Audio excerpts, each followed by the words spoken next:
The Mana series hit the Nintendo DS for the first time in 2006, also marking the first game from Square-Enix's World of Mana project, an attempt to branch the series out into a variety of genres while still retaining the mythos and art style from prior Seiken Densetsu classics. In this case, it still has the action RPG elements you might know from Secret of Mana, but with a bit more of a focus on straight-up dungeon crawling.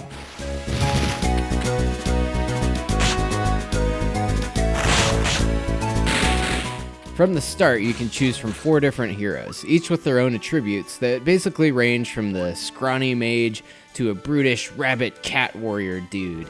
And you also get to select a companion elemental for various kinds of magical support, and these can be switched out in town. As you progress through the story, which is the usual mana tree, mana sword stuff, you have to venture out to various areas via the world map and make your way through various zones filled with various monsters and various items. How various. And to clear a zone, you have to find a gleam drop, which must then be carried to a portal. The gleam drops are typically hidden in chests, pots, or dropped by monsters.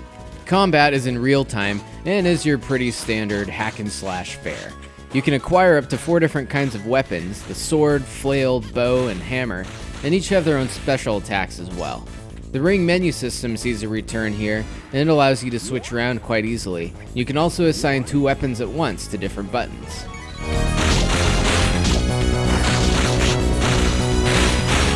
But in general, the combat does get a bit repetitive, and your magical attacks are rarely useful. To power up your character, you'll gain experience levels, acquire new equipment, and you can also arrange a set of gems to customize your stats to your liking.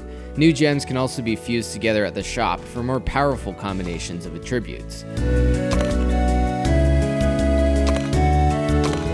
Gameplay is quite linear as you clear zones and defeat bosses, although there are side jobs you can take on to acquire more money or items, which can also be a bit repetitive as you just go back through a prior area with a slightly different objective.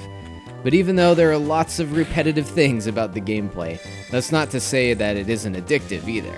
Not unlike a game like Diablo, you might not mind scouring through dungeons again to level up and find more item drops. And also not unlike Diablo, there's a lot of fun to be had if you get more players into the mix. Up to 4 people can play cooperatively via local wireless, and any level progress and basic items collected can be saved after finishing a dungeon.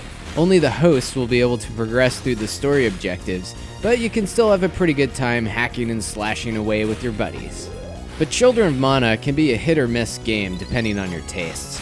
It's certainly not as epic as something like The Secret of Mana was, but if you enjoy a good handheld dungeon crawler with the potential for multiplayer, this one might be worth checking out.